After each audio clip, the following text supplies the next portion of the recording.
করে, অবৈধ স্ত্রী সঙ্গ করে, লোকের কাছে নিজেকে সাধু দেখায়, তিনি কুকর্মে লিপ্ত। যিনি কার্যাকার্য বিধান জানেন না, যিনি শাস্ত্র সঠিক কোনটা জানেন না, যিনি উৎপতগামী, তাহাকে পরিত্যাগ করিবে, তাহার মধ্যে বৈষ্ণবের ভাব নাই, অবৈষ্ণব জ্ঞানে অবৈষ্ণব সৃষ্টে অনুসারে তাহাকে ত্যাগ করিলে, বৈষ্ণব বিদ্বেষী গুরুকে ত্যাগ করিলে গুরু ত্যাগের অপরাধ হইবে না। দেখেছ? আর আমরা মনে করি একবার নিয়েছি আর তো নেওয়া যাবে না।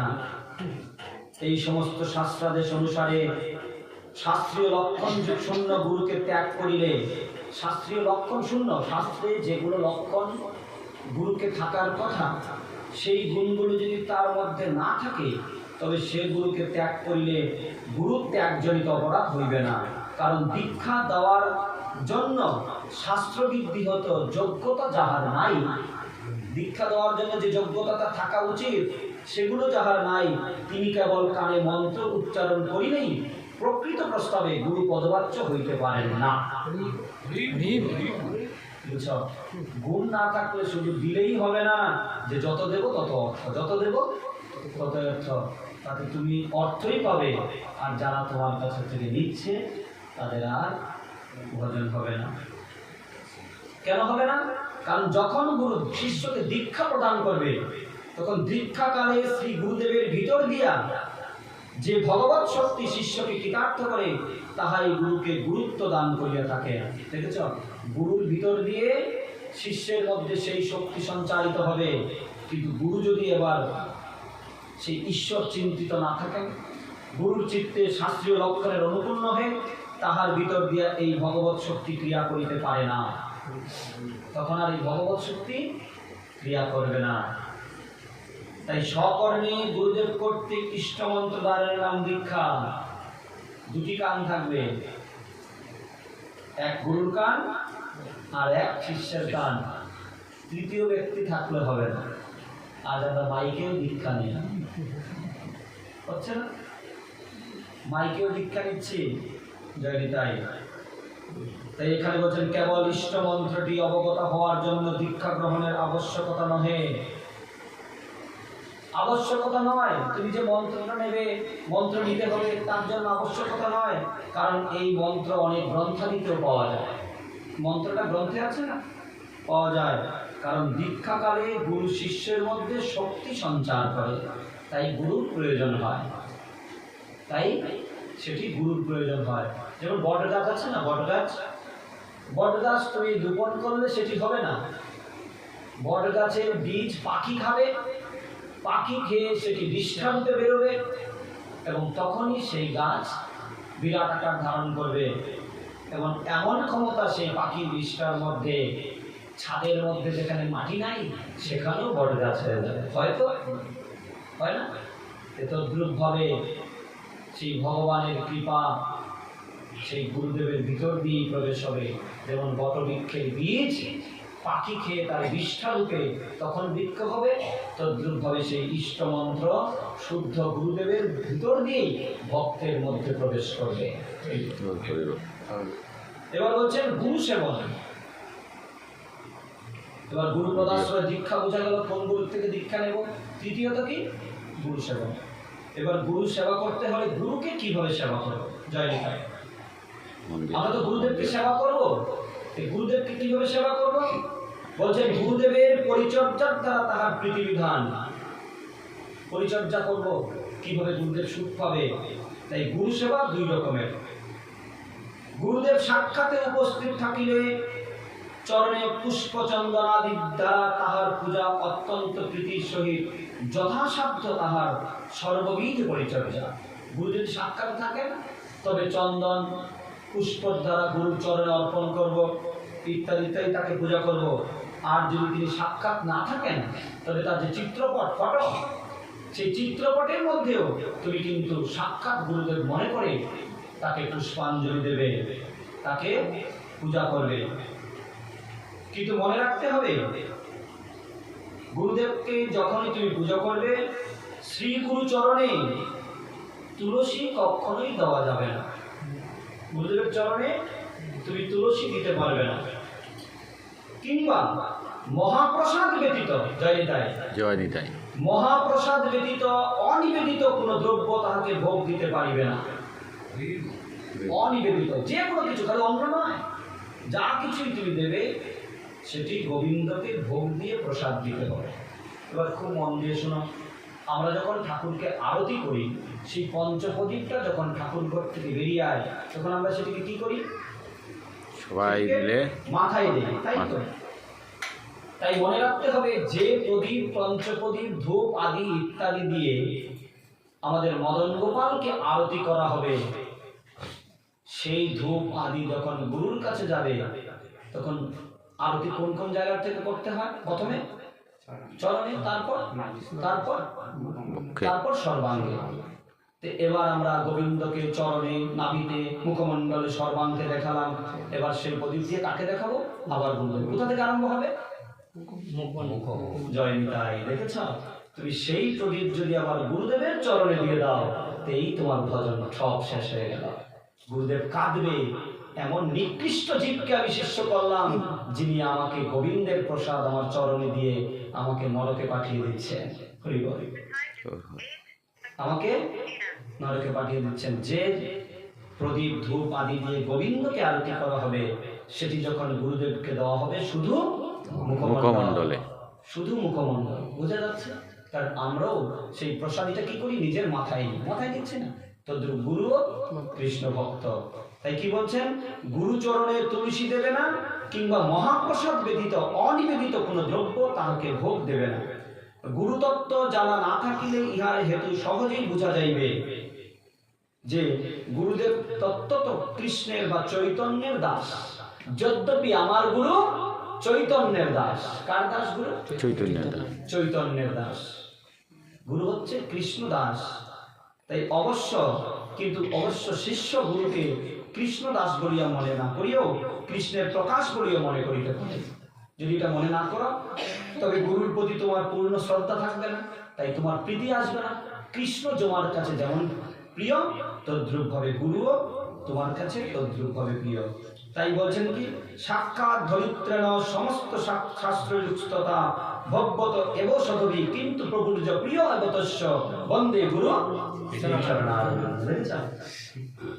আবার সেই গুরুদেব অষ্টকম থেকে প্রমাণ দিচ্ছেন, বন্দে গুরু শ্রীচরণারবিন্দ। এইরকম লেখা বিশ্বনাথ চক্রবর্তী পাদ তিনি গুরুদেব অষ্টকম লিখেছেন, যিনি কৃষ্ণের দাস তিনি কখনোই অনিবেদিত দ্রব্য গ্রহণ করিতে পারেন না। যিনি কৃষ্ণ দাস, তিনি, এই যে আমরা মঠ মন্দিরে উৎসব করি, হাজার হাজার লোক খায়, তাদেরকে কি খাওয়াই?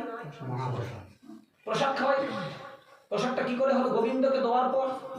এবার জগৎকে আমি প্রসাদ খাওয়াই, আর আমি প্রসাদ ছাড়া খাইতে হবে কি? প্রসাদ খেতে হবে।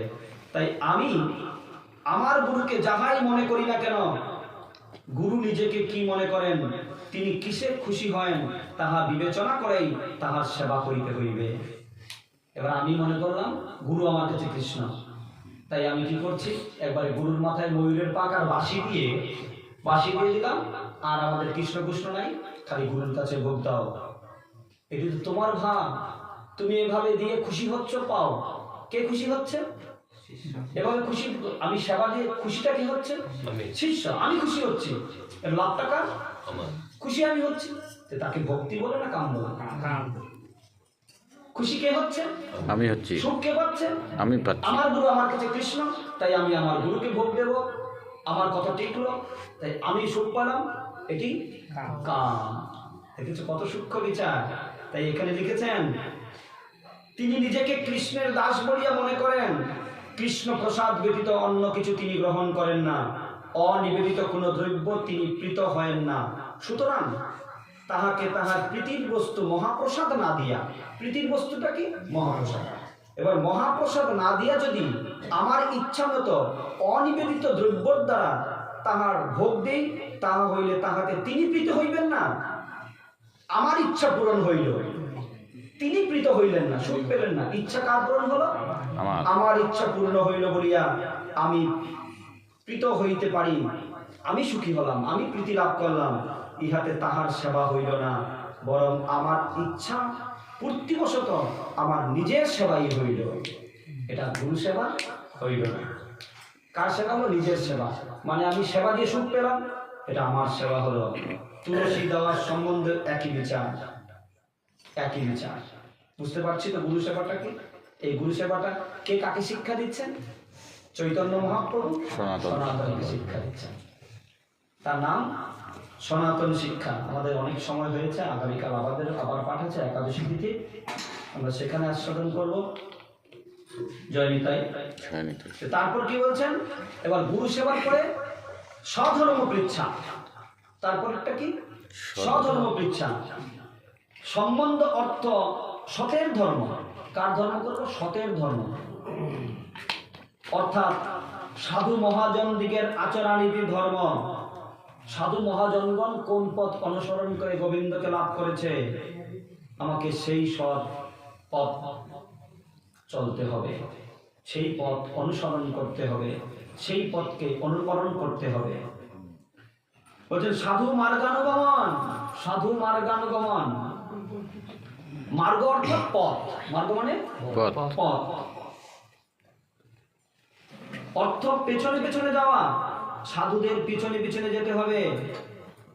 সাধু মহাজনগণ যে পথে গমন করিয়া তাহাদের অভীষ্ট লাভ করিয়াছেন, সেই পদে তাহাদের পদচিহ্ন অনুসরণ করিয়া গমন করিতে হইবে। জয় নিতাই। সকল সম্প্রদায়ের মধ্যেই কিন্তু মহাজন আছেন, সব সম্প্রদায়ের মধ্যে মহাজন আছেন। তাহারা সকলেই নমস্য, তাহারা সকলেই নমস্য। আমি সবখানে যাব, সব সম্প্রদায়ের মহৎকে আমি প্রণাম করব, কিন্তু সকলের আচরণ অনুসরণীয় নহে। হইব। বুঝতে পারছি তো? সাধু বলে তিনি এই আচরণ করছে, আমিও গ্রহণ করব না, সেটি আমার সম্প্রদায় আছে কিনা। জয় নিতাই। আমার যাহা অভিষ্ট বস্তু, যে সাধু মহাজনের অভিষ্ট বস্তু তাহাই ছিল, তিনি আমার অনুসরণীয়, তাহার আদর্শই আমার আদর্শ। আমাকে যদি বৃন্দাবন যাইতে হয়, জয় নিতাই, আমাকে যদি বৃন্দাবন যাইতে হয়, তাহা হইলে যিনি বৃন্দাবনে গিয়াছেন, যিনি বৃন্দাবনের পথ চিনেন, আমাকে তাহার সঙ্গে যাইতে হবে। যিনি কামাখ্যা গিয়াছেন, তাহার পথের খোঁজে আমার প্রয়োজন নাই। যিনি কামাখ্যা যান, পথ চিনেন, তার সঙ্গে আমার প্রয়োজন নাই, কারণ আমার গন্তব্যস্থল বৃন্দাবন। তাই যিনি বৃন্দাবন গিয়েছেন, আমাকে তার সঙ্গে চলতে হবে, কামাখ্যাগামীর সঙ্গে নয়। এভাবে ভগবান চৈতন্য মহাপ্রভু সনাতনকে শিক্ষা দিচ্ছেন। বলছেন কৃষ্ণপ্রীতে ভোগ ত্যাগ, কৃষ্ণ তীর্থে বাস, যাবতে নির্বাহ প্রতিগ্রহ, একাদশ উপবাস। মহাপ্রভু সনাতনকে বলছেন কৃষ্ণপ্রীতে ভোগ ত্যাগ। এবার না খেয়ে থাকলে কষ্ট হয় না, কিন্তু একাদশী তিথিতে না খেলে কৃষ্ণ খুশি হয়। তাই আমরা কি করব? একাদশী করব, না খেয়ে থাকবো। কার সুখের জন্য? কৃষ্ণের সুখ হবে কি না। তাই বলছেন কৃষ্ণপ্রীতে ভোগ ত্যাগ, বৈষ্ণব আচার। যিনি কৃষ্ণপ্রীতে নিজের ভোগ ত্যাগ করতে পারেন না, তিনি বৈষ্ণব নয়। ইত্যাদি ইত্যাদি কথা যাবতে নির্বাহ প্রতিগ্রহ আমরা আগামীকাল আস্বাদন করব। জয় নিতাই, জয় গো। কারণ অধিক আস্বাদন করলে না আমরা সে কথাগুলো মনে রাখতে পারবো না। এই অল্প অল্প যা আমরা আস্বাদন করলাম সেটিকে মনে মনে বিচার করব, চিন্তা করব। কিন্তু এমন যোগ না। শ্রীমদ্ ভাগবত বলে দিয়েছেন, কলিতে এমন অবস্থা হবে, তুমি শাস্ত্র দেখালেও লোকে মানবে না। শাস্ত্র দেখালেও লোকে মানবে না। জয় নিতাই। 5,500 বছর আগে আমাদের সুখদেব গোস্বামী পাদ সে কথাগুলো পরীক্ষিতকে বলে দিয়েছেন, কলির ভয়াবহ রূপ হবে। জয় নিতাই। তুমি শাস্ত্র দেখিয়ে লোকে সেটা মানবে না, সর্বদা নিজের মতকেই প্রধান করার চেষ্টা করবে। এভাবে আমাদের হৃদয় গহ্বরে হাতি বসে আছে না, হৃদয় গহ্বরে কে বসে আছে? হাতি বসে আছে। এবার হাতিকে তাড়াতে হলে কি করতে হবে? সেখানে সিংহকে প্রবেশ করাতে হবে। কাকে? সিংহ। কেন? কারণ সিংহকে হাতি খুব ভয় পায়। কেন জানো? সিংহ না হাতির মগজ খায়। হাতির যে মগজ থাকে সেই মগজটা সিংহ ভালো খায়। তাই যখনই হাতি সিংহকে দেখে তখনই হাতি পালিয়ে যায়। তাই আমাদের হৃদয়ে কে আছে? হাতি। তাই তোমার কামনা বাসনা, আমি যা বলি তা ঠিক ইত্যাদি নিয়ে অহংকারে বদ্ধ আছে। তাই শাস্ত্র কি বলছেন? সবার হৃদয়ে কন্দরে সুরত কন্দর মানে গুফা। আমাদের হৃদয়ের রূপে গুফায় কে আছে? হাতি। হাতি বসে আছে, মত্ত হাতি। অহংকার, অহমিকা, আমি বড়, আমি শ্রেষ্ঠ, আমি জ্ঞানী, আমি পণ্ডিত, আমি যা বলবো তাই হবে। কিন্তু সেই হৃদয়ে যখন সিংহরূপী শ্রী চৈতন্য প্রবেশ করবে, সে হৃদয় থেকে তখন মত্তহস্তি দূর হয়ে যাবে। তখনই তিনি একেবারে নিজেকে লীন করে দেবেন, আত্মসমর্পণ। যা হয় তা কার ইচ্ছায়? গোবিন্দের ইচ্ছায়। তার মধ্যে আমার কোনো হটকারিতা নাই, ইত্যাদি ইত্যাদি কথা আমরা আগামীকাল আস্বাদন করবো। জয় নিতাই, জয় গুরু। নমো